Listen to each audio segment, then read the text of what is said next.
વિદ્યાર્થી મિત્રો, આજે આપણે ધોરણ 7ની અંદર વિજ્ઞાનની અંદર આપણે અસાઇનમેન્ટનું સોલ્યુશન કરવાના છીએ. આજે આપણે પ્રશ્ન નંબર 5 આનું સોલ્યુશન આ વિડીયોમાં આપણે કરવાના છીએ. આગળની વિડીયોમાં આપણે પ્રશ્ન 4 સુધી સંપૂર્ણ સોલ્યુશન કરી ચૂક્યા છીએ.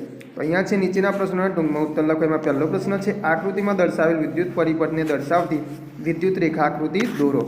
તો વિદ્યાર્થી મિત્રો, આ પ્રમાણે આપણને આકૃતિ આપેલી છે અને એની આપણે વિદ્યુત પરિપથ દર્શાવતી રેખાકૃતિ દોરવાની છે. તો આપણે આ રીતે એ આકૃતિ છે એ ડ્રો કરીશું. અહીંયા તમે જોઈ શકો છો એ આકૃતિ આપણે ડ્રો કરેલી છે. આગળ જોઈએ, પ્રશ્ન નંબર 2 છે, જ્યારે તારમાં વિદ્યુત પ્રવાહ ચાલુ કરવામાં આવે છે ત્યારે તેની નજીકમાં રહેલી હોકાયંત્રની સોય તેની ઉત્તર દક્ષિણ દિશામાંથી આવર્તન પામે છે. સમજાવો. તો આપણે એમાં લખીશું કે હોકાયંત્રની સોય એક નાનું ચુંબક છે, તે ઉત્તર દક્ષિણ દિશામાં સ્થિર થાય છે. જ્યારે હોકાયંત્રની નજીક રહેલા તારમાં વિદ્યુત પ્રવાહ પસાર થાય છે ત્યારે તાર પણ ચુંબક તરીકે વર્તે છે. આથી તારની આસપાસ ચુંબકીય અસર પેદા થાય છે. જેમ હોકાયંત્રની સોયની નજીક કોઈ ચુંબક લાવીએ ત્યારે સોય તેની ઉત્તર દક્ષિણ સ્થિતિમાંથી આવર્તન પામે છે, તેમ અહીં હોકાયંત્રની સોયને તારનું ચુંબકત્વ અસર કરે છે. આથી હોકાયંત્રની સોય તેની ઉત્તર દક્ષિણ દિશામાંથી આવર્તન પામે છે.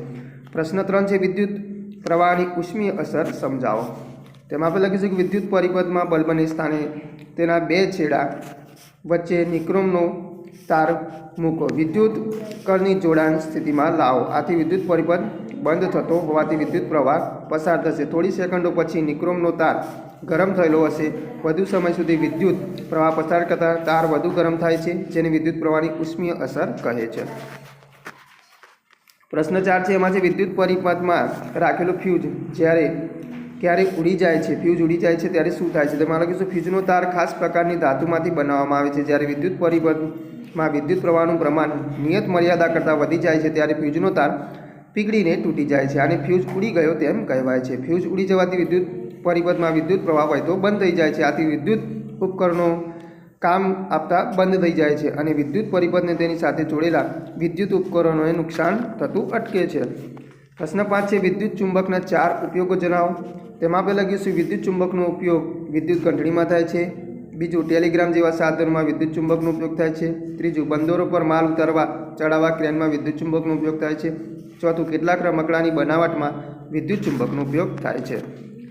એના પછી પ્રશ્ન 6 છે, વિદ્યુત પરિપથમાં ફ્યુઝનો ઉપયોગ શું છે. તેમાં લખીશું વિદ્યુત પરિપથમાં રાખેલા ફ્યુઝની અંદર વપરાતું તાર જલ્દી પીગળી જાય તે હોય છે. જ્યારે વિદ્યુત પરિપથમાં વિદ્યુત પ્રવાહનું પ્રમાણ નિયત મર્યાદા કરતાં વધી જાય ત્યારે ફ્યુઝનો તાર ઉત્પન્ન થયેલી ઉષ્માને લીધે પીગળી જાય છે અને વિદ્યુત પરિપથને થતું નુકસાન અટકી જાય છે. આ રીતે ફ્યુઝ વિદ્યુત પરિપથમાં ઉપયોગી બને છે.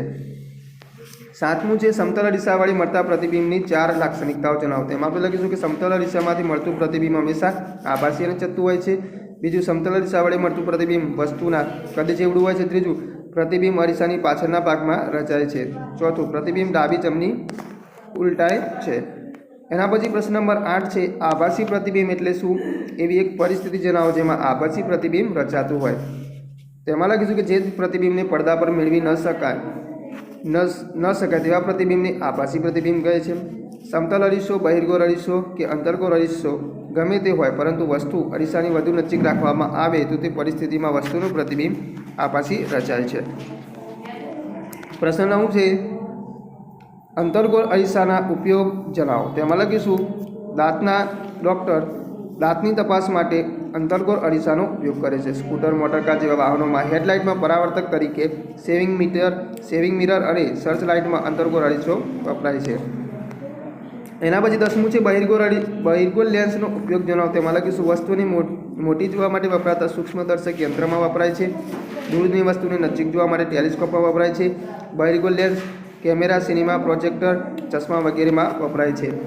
મેઘધનુષ્યની ઘટના ટૂંકમાં સમજાવો. તેમાં લખીશું મેઘધનુષ્ય ચોમાસામાં કોઈક વાર જોવા મળે છે. સામાન્ય રીતે વરસાદ પડી ગયા પછી આકાશમાં સૂર્ય નીચેના ભાગમાં હોય ત્યારે મેઘધનુષ્ય દેખાય છે. મેઘધનુષ્ય આકાશમાં મોટી કમાન સ્વરૂપે જોવા મળે છે. પ્રકાશનું વિભાજન થતું હોવાથી 7 રંગોનો પટ્ટો બને છે, જેને મેઘધનુષ્ય કહે છે. પાણીના ટીપાના સમૂહમાંથી સૂર્યનો પ્રકાશ પસાર થવાથી બનતી ઘટના છે. સવારે સૂર્ય પૂર્વમાં હોય છે તો મેઘધનુષ્ય પશ્ચિમમાં દેખાય છે અને સૂર્ય પશ્ચિમમાં હોય તો મેઘધનુષ્ય પૂર્વમાં દેખાય છે. 12મું છે, પ્રિઝમ વડે શ્વેત પ્રકાશ કિરણનું 7 રંગોમાં વિભાજન દર્શાવતી આકૃતિ દોરો. તો વિદ્યાર્થી મિત્રો અહીંયા 7 રંગોમાં વિભાજનની આકૃતિ છે આપણે દોરેલી છે, તમે અહીંયા જોઈ શકો છો. એના પછી આપણે જોઈએ તો ચેપ્ટર 12 અને 13 છે, એમાં જંગલમાં રહેતા પ્રાણીઓ તેને વૃદ્ધિ અને પુનર્જીવન માટે કેવી રીતે મદદ કરે છે તે સમજાવો. તેમાં લખ્યું જંગલમાં રહેતા પ્રાણીઓ જંગલની વનસ્પતિ પર આધાર રાખે છે.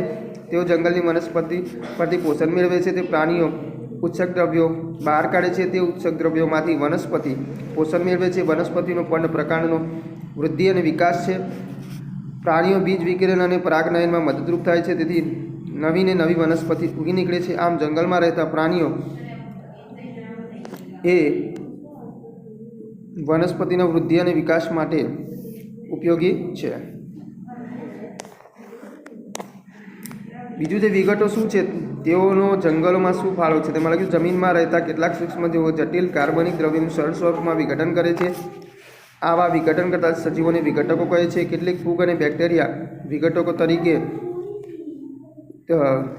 વિઘટકો તરીકેની ભૂમિકા ભજવે છે. પૃથ્વી પર ભેજેલા મૃત પ્રાણીઓ વનસ્પતિના ખરી પડેલા પાંદડા અને અવશેષો સડે છે અને કોહવાય છે, ત્યારે વિઘટકો તેમાં રહેલા જટિલ કાર્બનિક દ્રવ્યોનું સરળ કાર્બનિક સ્વરૂપમાં ભળી સેન્દ્રિય પદાર્થોમાં રૂપાંતર કરે છે. સેન્દ્રિય પદાર્થો વનસ્પતિને પોષક તત્વો તરીકે ઉપયોગી હોય છે. વનસ્પતિના મૂળ માટે સેન્દ્રિય પદાર્થોનું પોષણ થાય છે. પ્રશ્ન 3 છે, જંગલોનો વાતાવરણમાં ઓક્સિજન અને કાર્બન ડાયોક્સાઇડના સમતોલનમાં ફાળો જણાવો. તેમાં લખ્યું છે જંગલોમાં વૃક્ષ મોટી સંખ્યામાં હોય છે. વૃક્ષો દિવસે પ્રકાશ સંશ્લેષણ દ્વારા વાતાવરણમાં કાર્બન ડાયોક્સાઇડનો ઉપયોગ કરી ખોરાક બનાવે છે અને ઓક્સિજન મુક્ત કરે છે. પ્રાણીઓ શ્વસન માટે ઓક્સિજન વાયુ લઈ કાર્બન ડાયોક્સાઇડ વાયુ મુક્ત કરે છે. આમ જંગલોમાં વનસ્પતિની પ્રકાશ સંશ્લેષણની ક્રિયા અને પ્રાણીઓની શ્વસન ક્રિયા દ્વારા ઓક્સિજન અને કાર્બન ડાયોક્સાઇડનું પ્રમાણ જળવાઈ રહે છે.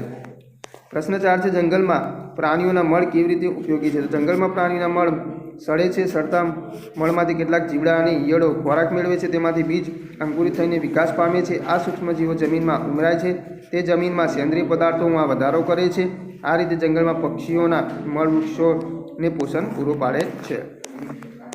પ્રશ્ન 5 છે, જંગલમાં કઈ પણ નકામું નથી સમજાવો. તેમાં લખ્યું છે કે જંગલમાં પ્રાણીઓ મૃત્યુ પામે તો ગીધ, કાગડા, શિયાળ વગેરે મૃતદેહોના ભાગો છૂટા કરી ખાઈ જાય છે. વધેલા ભાગો છેવટે સૂક્ષ્મજીવો અને જીવજંતુઓ સાફ કરી જાય છે. જંગલમાં વનસ્પતિના ખરી પડેલા પાંદડા અને અન્ય ભાગો પણ સેન્દ્રિય પદાર્થોમાં ફેરવાઈ પોષક તત્વોના રૂપમાં વનસ્પતિના ઉપયોગમાં આવે છે. આમ જંગલોમાં કોઈ પણ વસ્તુ નકામી પડી રહેતી નથી, પરંતુ કોઈને કોઈ રીતે ઉપયોગી બને છે. તેથી કહી શકાય કે જંગલમાં કંઈ પણ વસ્તુ નકામી નથી. પ્રશ્ન 6 છે, એમાં છે આહાર શૃંખલા એટલે શું? એક ઉદાહરણ આપી સમજાવો. તેમાં લખીશું આહાર શૃંખલા વનસ્પતિઓને તૃણાહારી સજીવો ખોરાક તરીકે ઉપયોગ કરે છે. તૃણાહારી પ્રાણીઓ અને ખોરાક તરીકે માંસાહારી પ્રાણીઓ અને ઉચ્ચ માંસાહારી પ્રાણીઓ ઉપયોગ કરે છે. આમ સજીવ સાથે બીજું સજીવ સંકળાઈને એક સાંકળ બનાવે છે, જેને આહાર શૃંખલા કહે છે. ઘાસ, કીટકોને દેડકાને સાપ, સાપને સમડી, આ રીતે આહાર શૃંખલા ધરાવે છે. પછી જે વેસ્ટ વોટર ટ્રીટમેન્ટ પ્લાન્ટમાં વપરાતા બાર સ્કીનના કાર્યો સમજાવો. તેમાં લખ્યું છે વેસ્ટ વોટર ટ્રીટમેન્ટ પ્લાન્ટમાં ગટરના ગંદા પાણીને બાર સ્ક્રીનમાંથી પસાર કરતા તેના ઊભા સળિયા, લાકડીઓ, પ્લાસ્ટિકના પેકેટ, ચીથરા, હાથ રૂમાલ જેવી વસ્તુઓ દૂર થાય છે. બાર સ્ક્રીન વડે મોટી વસ્તુઓ દૂર થતાં યંત્રોને નુકસાન થતું અટકે છે. એના પછી છે 8મું, સુએજના નિકાલ માટેની વૈકલ્પિક વ્યવસ્થા જણાવો. તેમાં લખીશું જે જગ્યા પર ગટરના કચરાની વ્યવસ્થા નથી તે જગ્યા પર વૈકલ્પિક વ્યવસ્થા વિચારવામાં આવે છે. સ્વચ્છતામાં વધારો કરવા સ્થળ પર નિકાલ પ્રણાલીઓને ઉત્તેજન આપવામાં આવે છે. તેવી જગ્યા પર મળતાંકા, શૌચાલય, ઉકરડા વગેરેની વ્યવસ્થા કરવામાં આવે છે.